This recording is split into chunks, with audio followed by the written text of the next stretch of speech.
In this next module here, let's create a reverse lookup zone. Now we've already created a couple of forward lookup zones, but we haven't yet created a reverse lookup zone. We've talked about why they're created and how they're created and what kinds of records might be in them and what their purpose is, but let's take a look briefly at the process, and this should not take too long here.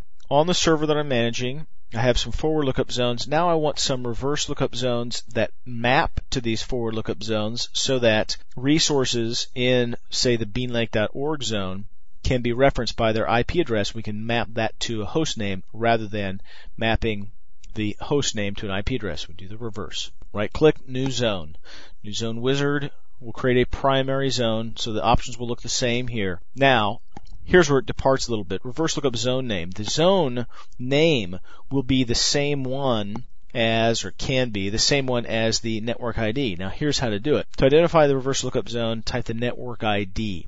Remember, we're turning our IP addresses really into domains. So the network ID is 192.168.2. Notice in the reverse lookup zone name how this is being reversed. 2.168.192 in adder ARPA. That's done. It's automated very easily by the wizard. So we don't have to really remember to flip it around, but yet that's exactly what's happening. So we're creating a domain called 2 in the 168 domain and the 2 in the inadder.arpa domain. Click on Next. A new file is going to be created. Of course, we can use an existing file. The existing file must be copied into the System Root System32 DNS folder. That's another something that didn't touch on the first time when we were creating zones, but make sure and understand this. This can be something that would definitely pop up on a test.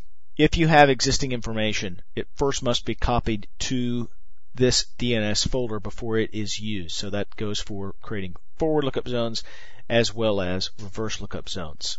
So we'll create a new file since we don't have one that exists already here, at least I don't. And dynamic updates again, allow or do not allow, click on Next, and then finish.